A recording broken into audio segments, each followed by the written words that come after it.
Hello, in this video I'm going to show you how you can pair Blackview Airbuds 1 with your iPhone.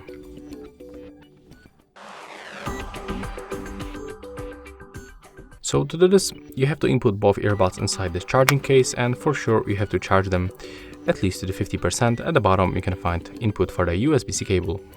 Next, you have to simply open this charging case, and when you do this, as you can see, the right one will start blinking. So it means that right now they are automatically in the pairing mode. And all you have to do is just to open the settings on your iPhone. Oh, what's going on? Why is it not working? Never mind. Open the Bluetooth. Here you have to simply turn on the Bluetooth by tapping on the switcher and then select Airbuds 1 to connect them. As you can see, right now we are connected, so we can simply take them out of this charging case.